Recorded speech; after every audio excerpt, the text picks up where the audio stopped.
And good afternoon. अगले video में हमने चैप्टर 4 देखा, कथनी और करनी।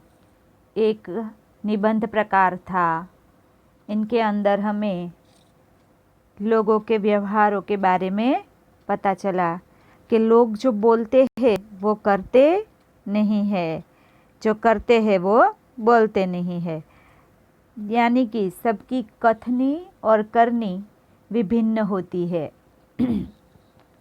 अलग अलग होती है। जो बोलते हैं वो करते नहीं है, इसलिए ऐसे लोगों को हमारे समाज में सम्मान नहीं मिलता। हमारी कथनी और करनी हमेशा एक होनी चाहिए। आगे अब हम इनकी एक्सरसाइज करेंगे, इनका अभ्यास, स्वाध्याय, ये सब हम आज करेंगे। ठीक है। आगे सबसे पहले आपके शब्दार्थ है। तो शब्दार्थ है वो आपको एग्ज़ाम में पर्यायवाची शब्द के रूप में भी पूछे जा सकते हैं, इसलिए ये समानार्थी शब्द भी है। तो आपको एक बार ये सारे शब्दार्थ पढ़ लेने चाहिए। तो अभी मैं आपको पढ़ के उनके अर्थ बता रही हूँ। पहला शब्दार्थ है संवारा। तो उनका अर्थ होता है समझा, सजाया। ये उनका समानार्थी शब्द है। अंतर तो भेद या तो फर्क। पार्क तो बाग या बगीचा। कतार तो पंक्ति, पंक्ति यानी कतार, जो लाइन हम कहते हैं ना, उसी को कतार कहते हैं। वर्जित तो निषेध या मनाही। कंडक्टर तो परिचालक। शीघ्र तो जल्दी, और तपाक से तो उनका अर्थ होता है जोश के साथ, जल्दी से। पोता पुत्रिका, पुत्र। प्रतीक्षा तो इंतज़ार। राशि यानी रकम। राशि यानी जो पैसा है, राशि, उनको हम रकम कहते हैं, वो राशि। आचरण तो व्यवहार। सदैव तो सदा के लिए। ये सारे आपके शब्दार्थ थे जो पर्यायवाची के तौर पे पूछे जा सकते हैं, इसलिए आप सबको ये भी पढ़ना है और करना है। ठीक है। और अपनी बुक्स में भी लिखने हैं आपको। आगे आपको 2 मुहावरे दिए गए हैं। तो पहला मुहावरा है गुणों की खान। तो उनका अर्थ होता है बहुत गुणी, जिनके अंदर बहुत सारे गुण भरे हुए हो, ऐसा। तो कि वो गुणों की खान है, ऐसा। उनका वाक्य हम इस तरह से बना सकते हैं, आप तो सचमुच गुणों की खान है। और दूसरा है पानी पानी हो जाना। तो उनका अर्थ होता है बहुत लज्जित होना। उनका वाक्य है अपना झूठ पकड़ा गया तब लड़का पानी पानी हो गया। जब लड़के ने कोई झूठ बोला तो वो पकड़ा गया, तब वो पानी पानी हो गया, यानी कि बहुत लज्जित हुआ, शर्मिंदा होना। तो उसे कहते हैं पानी पानी होना, लज्जित होना। उनके बाद है अब आपका अभ्यास, सोचकर बताए। इनके अंदर 4 अलग अलग प्रकार के क्वेश्चन आंसर है, जिनके आंसर इस तरह से है। सोचकर बताए क्वेश्चन 1। पहला क्वेश्चन है ईश्वर ने मनुष्य को अन्य प्राणियों से किस प्रकार श्रेष्ठ बनाया है। तो उनका आंसर है ईश्वर ने मनुष्य को सोचने, विचारने और कल्पना करने के लिए मस्तिष्क दिया है। उसने मनुष्य को अच्छे बुरे का निर्णय करने के लिए विवेक बुद्धि दी है। वाणी का वरदान भी केवल मनुष्य को ही मिला है। मनुष्य जैसा सुंदर शरीर किसी दूसरे प्राणी का नहीं है। इस प्रकार ईश्वर ने मनुष्य को अन्य प्राणियों से श्रेष्ठ बनाया है। मनुष्य के पास जो कुछ है वो अन्य प्राणियों के पास नहीं है। सोचने की बुद्धि, विवेक बुद्धि और उनका सुडौल सुंदर शरीर, ये सिर्फ मनुष्य के पास है और दूसरों प्राणी के पास नहीं है। इसलिए मनुष्य सर्वश्रेष्ठ है, ऐसा मानते हैं अन्य प्राणियों से। दूसरा क्वेश्चन है, धूम्रपान वर्जित है, कहाँ कहाँ और क्यों लिखा होता है? आपको दिखाई दे रहे हैं ना अच्छे से? हाँ, तो कि धूम्रपान वर्जित है, धूम्रपान करना मना है, ऐसा कहाँ कहाँ लिखा होता है और क्यों लिखा होता है? तो उनका आंसर है, धूम्रपान वर्जित है ऐसा बसों में और रेलगाड़ियों जैसे सार्वजनिक वाहनों में लिखा होता है। अस्पतालों, सिनेमागृहों और दवाखानों में भी धूम्रपान न करने की चेतावनी दी जाती है। बाग बगीचे, पुस्तकालय, प्रतीक्षालय, धर्मशाला और सार्वजनिक शौचालय आदि स्थानों पर ऐसी पट्टियाँ लगी होती है। धूम्रपान से वायु प्रदूषित होती है।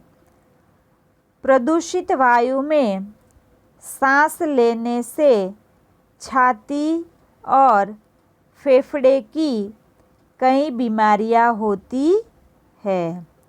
इसलिए सार्वजनिक स्थानों पर धूम्रपान की मनाही की जाती है। तो देखा ना आपने कि कहाँ कहाँ पे लिखा होता है? तो कि रेलगाड़ी में, बस के अंदर, सिनेमागृह में, दवाखाना, अस्पतालों में और बाग बगीचे, पुस्तकालय, प्रतीक्षालय, धर्मशाला और सार्वजनिक शौचालय जहाँ होता है वहाँ आदि स्थानों पे ऐसी पट्टियाँ लगी होती है कि यहाँ धूम्रपान करना वर्जित है। वहाँ हम धूम्रपान नहीं कर सकते क्योंकि धूम्रपान से हमारी जो हवा है, हमारी जो वायु है वो प्रदूषित होती है और उनकी वजह से हमें सांस लेने में तकलीफ़ होती है। तो हम सांस में ऐसी प्रदूषित वायु हमारी सांस में जाएगी तो हमारे फेफड़ों को भी नुकसान करेगी। इसलिए हमें धूम्रपान करना वर्जित है और इसीलिए ऐसी ऐसी जगहों पे लिखा हुआ होता है कि धूम्रपान वर्जित है। अब आगे क्वेश्चन नंबर 3, फूल सबको अच्छे क्यों लगते हैं? तो उनका आंसर है, फूल रंग बेरंगी होते हैं, उनमें से मन भावनी सुगंध निकलती है। फूल प्राकृतिक गहनों का काम करते हैं। फूल हैं वो प्राकृतिक गहनों का काम करते हैं। फूलों के तोरणों से स्थान और फूलों की मालाओं से मूर्ति की शोभा बढ़ती है। फूलहार का उपयोग विशिष्ट व्यक्ति का सम्मान करने में होता है। अपने इन गुणों और उपयोगों के कारण फूल सबको अच्छे लगते हैं। सबको फूल अच्छे लगते हैं ना? आपको भी लगते होंगे और मुझे भी लगते हैं। और फूलों से हमारे बगीचे भी सुशोभित लगते हैं। चाहे वो ऐसे दिखते हैं जैसे प्रकृति ने गहना पहन रखा हो। जैसे औरतें गहना पहन के और निखर जाती है ना, उनकी सुंदरता और बढ़ जाती है, वैसे प्रकृति ने अपने आप को सुंदर बनाने के लिए इन फूलों की रचना की है और फूलों से प्रकृति और निखर जाती है, जैसे कि उन्होंने गहना पहना हो ऐसा लगता है। तो के फूल रंग बेरंगी होती है, उसकी महक बहुत ही अच्छी होती है, मन लुभावनी सुगंध उनमें से निकलती है। सबको फूल इसलिए अच्छे लगते हैं और फूल का हम तरह तरह से उपयोग करते हैं। उनके तोरण बनाते हैं, प्रभु की ऊपर उनका हार बनाकर उनको चढ़ाते हैं, उसको पूजा करने में भी हम उपयोग करते हैं। और विशिष्ट व्यक्ति का अगर हम सम्मान करना चाहे तो उन्हें भी हम फूलों का हार पहना के सम्मानित करते हैं। इन सारे गुणों के कारण फूल है वो सबको अच्छे लगते हैं। अब आगे क्वेश्चन नंबर 4,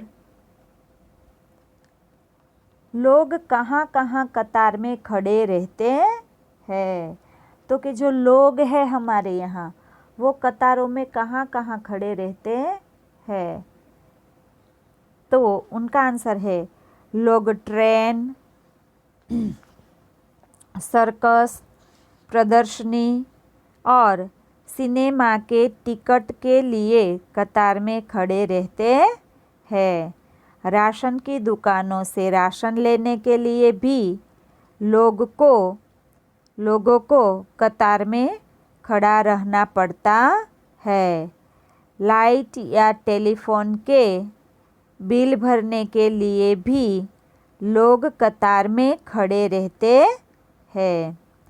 बस में चढ़ने के लिए भी यात्री कतार में खड़े होते हैं। शहरों में मॉल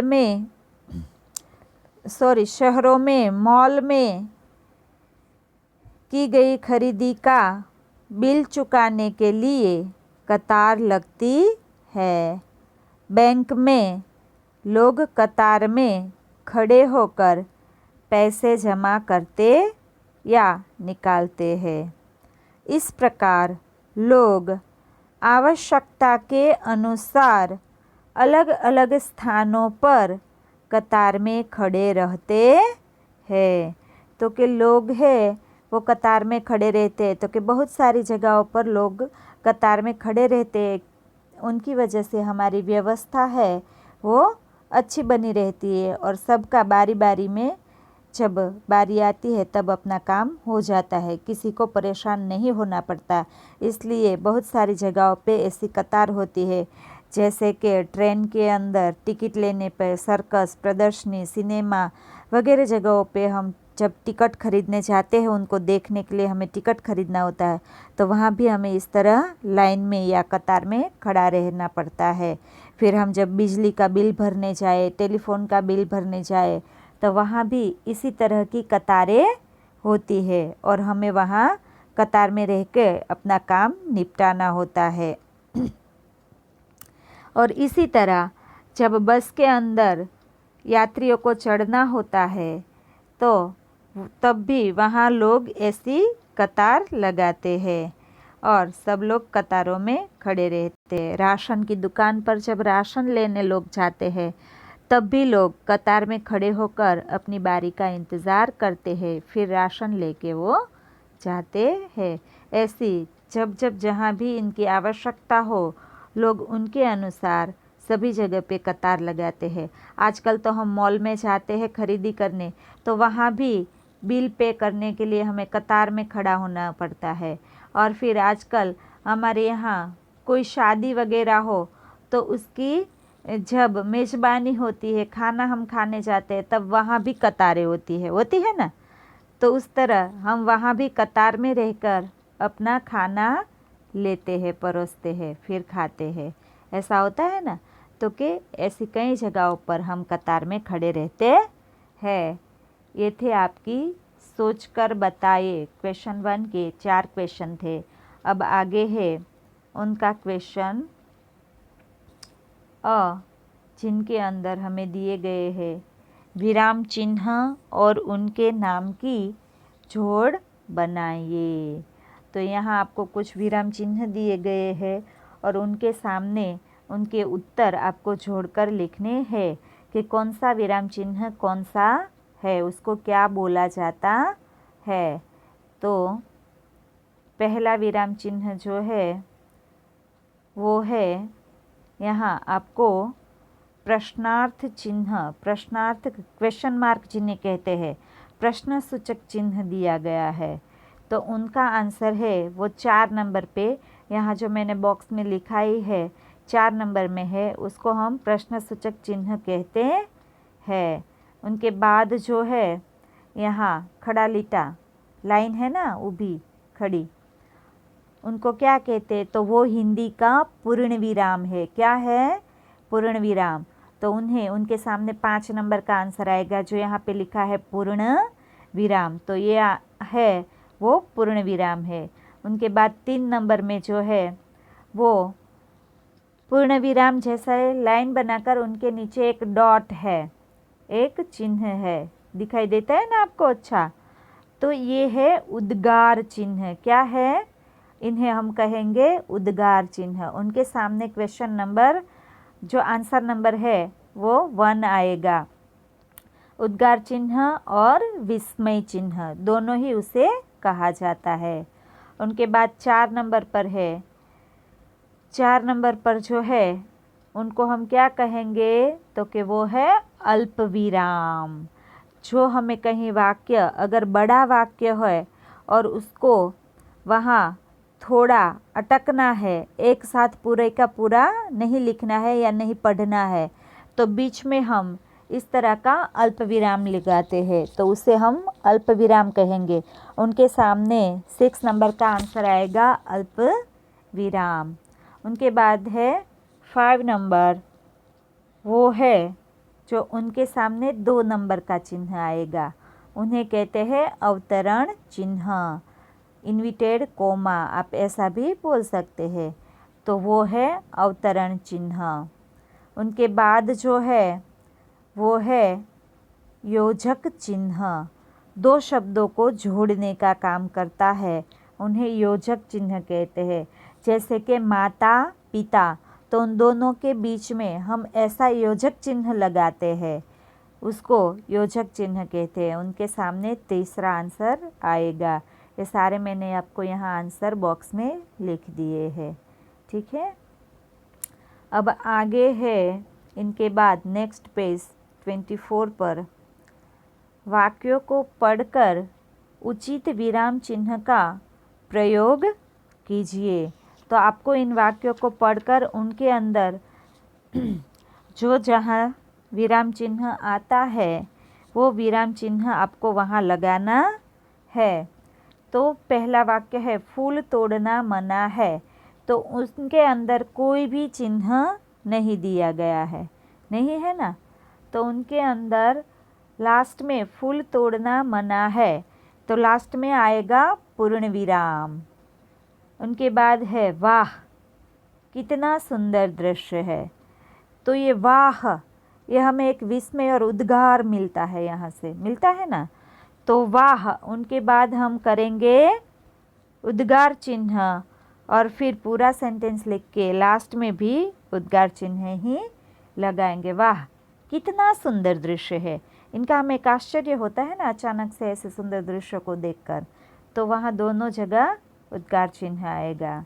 उनके बाद है बसों में लिखना होता है धूम्रपान वर्जित है, तो यहाँ क्या आएगा, जो बसों में लिखना होता है, तो है के पास क्या आएगा, अल्प विराम। क्या आएगा, अल्प विराम।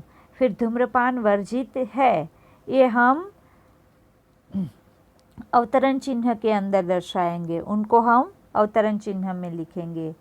और उनके बाद है 4 नंबर, धारा रात दिन पड़ती रहती है, तो यहाँ क्या आएगा, धारा रात दिन, तो रात दिन के बीच योजक चिन्ह आएगा, पड़ती रहती है, उनके बाद पूर्ण विराम आएगा। ऊपर के धूम्रपान वर्जित है वहाँ भी अवतरण चिन्ह के बाद पूर्ण विराम आएगा। हाँ, पूर्ण विराम लगा दो, फिर अवतरण चिन्ह पूर्ण कर दो, इस तरह से आएगा। फिर 5 नंबर है, पौधे बारिश में ही क्यों लगाए जाते हैं? तो उनमें कहाँ आएगा? जो पौधे बारिश में ही क्यों लगाए जाते हैं, ये एक क्वेश्चन है, पूछा गया है ना कि पौधे बारिश में ही क्यों लगाए जाते हैं, तो उनके पीछे आएगा क्वेश्चन मार्क, प्रश्नार्थ चिन्ह। जो प्रश्न सूचक करता है ना, उसका प्रश्न सूचक चिन्ह हम यहाँ लगाएंगे। ये आपके थे विराम चिन्ह का प्रयोग करने वाले वाक्य। ब था, अ में हमने देखा विराम चिन्ह के जोड़, और ब में हमने देखा कि कहाँ वाक्य में विराम चिन्ह लगाना है। उनके बाद है क्वेश्चन नंबर 3। अब ये क्वेश्चन नंबर 3 है, इनके अंदर आपको क्या करना है, तो कि निम्नलिखित वाक्यों में से जातिवाचक संज्ञा के आसपास वर्तुल चिन्ह कीजिए। तो इनके अंदर जो जातिवाचक संज्ञा है, जो पूरी जाति समुदाय का हमें बोध कराती है, ऐसे शब्द जो है उनको हम जातिवाचक कहते हैं। ठीक है, तो पहला वाक्य है, मनुष्य अन्य प्राणियों से श्रेष्ठ है। तो इनमें कौन सा शब्द आएगा? तो वो शब्द है मनुष्य। मनुष्य हमें पूरी जाति का बोध कराता है, इसलिए मनुष्य है वो जातिवाचक संज्ञा बन जाएगा। उनके बाद है दूसरा, शिल्पा ने 4 पौधे लगाए। तो इनके अंदर कौन सा जातिवाचक आएगा? तो कि शिल्पा ने 4 पौधे लगाए। तो पौधे वो एक जाति है, पूरे पौधे, कौन से पौधे वो नहीं बताया, पौधे लगाए वो जातिवाचक शब्द है। फिर तीसरा, शहर के लोग सुबह शाम टहलने जाते हैं। तो इनके अंदर कौन सा जातिवाचक आएगा शब्द? तो कि शहर, शहर के लोग, कौन से लोग वो नहीं पता, वो नहीं यहाँ बताया गया, पर शहर के એટલે पूरे शहर के लोग हैं वो सुबह शाम टहलने जाते हैं, ऐसा हमें बताया है। तो इनमें शहर है वो जातिवाचक शब्द है। उनके बाद नेक्स्ट 4, फूल सबको अच्छे लगते हैं। तो इनके अंदर फूल है वो जातिवाचक शब्द है, क्योंकि सभी तरह के फूल इनके अंदर आ गए, कोई एक फूल की बात यहाँ नहीं है, पूरे फूल की जातियों को यहाँ दर्शाया जाता है, इसलिए इन्हें जातिवाचक संज्ञा कहते हैं। अब आगे है क्वेश्चन नंबर 4, कथनी और करनी में समानता रखने में मुश्किलें आती है या नहीं, चर्चा कीजिए। तो हम जानते हैं कि कथनी और करनी में हम जब ये करते हैं तो उनमें बहुत सारी मुश्किलें आती है ना, तो उनकी हमें यहाँ चर्चा करनी है। तो यहाँ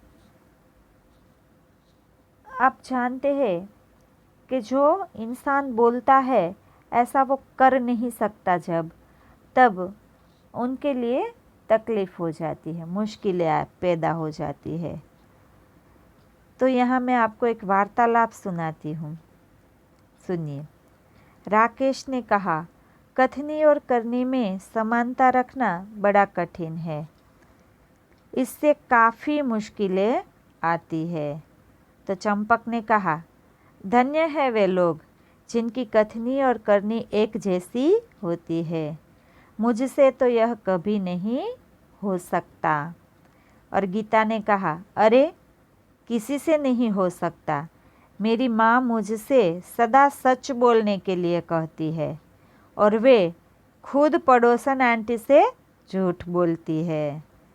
फिर राकेश ने कहा, मेरे पिताजी झूठ बोलने पर मुझे डांटते हैं और जब मकान मालिक किराया मांगने आता है तब मुझसे कहते हैं, जा सेठ से कह दे कि पिताजी घर में नहीं है। और फिर चंपक कहता है, अरे भाई, जिनकी कथनी और करनी एक होती है वे संत कहलाते हैं। यहाँ न किसी की माँ संत है न बाप। और फिर गीता बोलती है, फिर भी हमें कथनी और करनी समान रखने के लिए प्रयत्न करने चाहिए। जिसकी कथनी और करनी एक होती है उसी मनुष्य का दुनिया में आदर होता है। तो मैंने बताया ना कि कथनी और करनी को समान रखना थोड़ा मुश्किल है, पर हमें हो सके तो ऐसा ही करना चाहिए कि हम जो कहते हैं वही हम करें, ताकि हमें समाज में आदर मिले, सम्मान मिले और हम सही मार्ग पे चल सके। हम अपने बच्चों को खुद सिखाते हैं कि झूठ नहीं बोलना चाहिए, और फिर हम झूठ बोलेंगे तो ये तो गलत बात हुई। इसलिए ऐसा हो सके तब तक नहीं करना चाहिए। अब आगे आपको क्वेश्चन नंबर 5, उनमें एक परिच्छेद दिया गया है। इस परिच्छेद के आधार पर आपको पढ़कर उनके प्रश्नों के उत्तर देने होते हैं। तो ये है आपका परिच्छेद। परिच्छेद पढ़कर प्रश्नों के उत्तर दीजिए।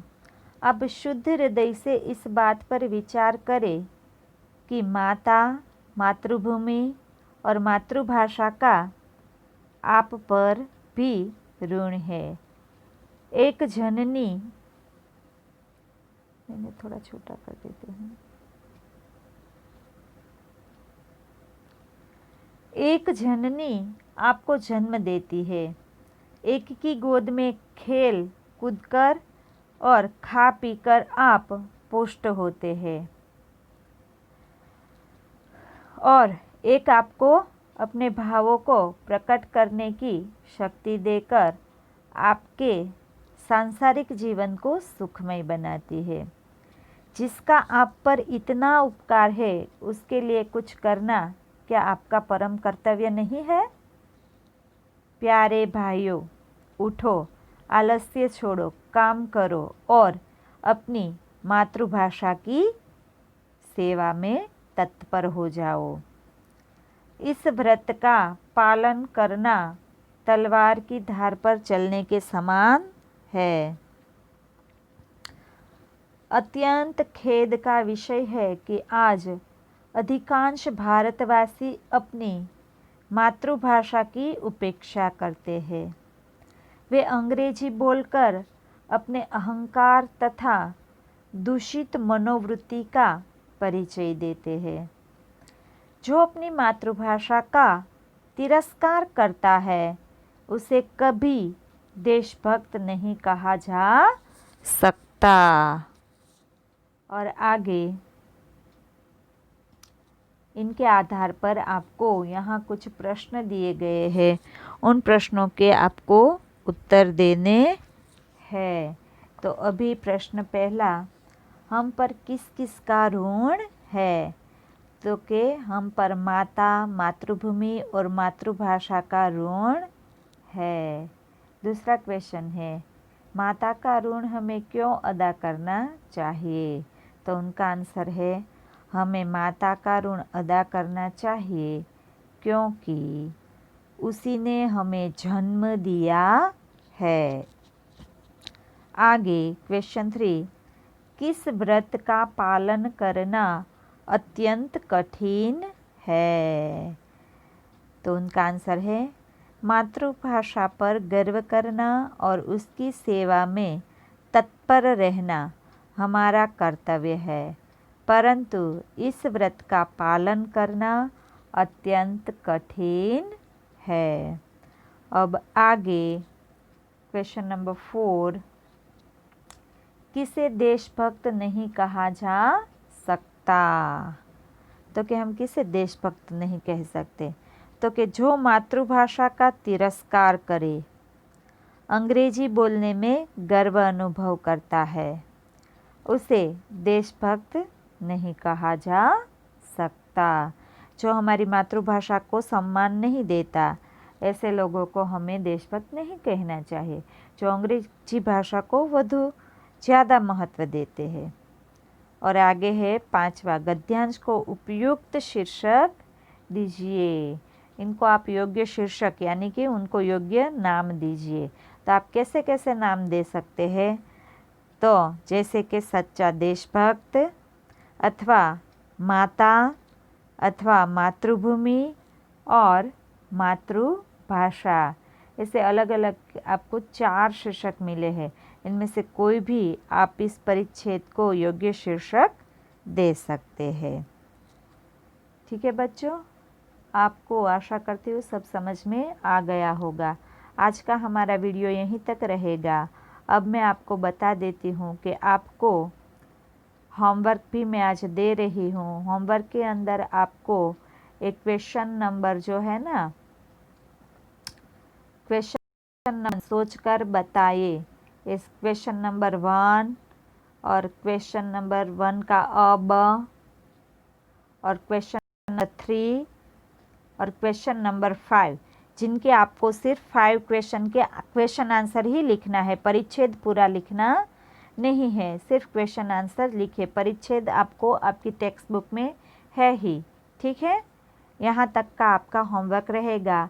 क्वेश्चन नंबर 1 से 5 तक 4 नंबर का क्वेश्चन आपको लिखना नहीं है।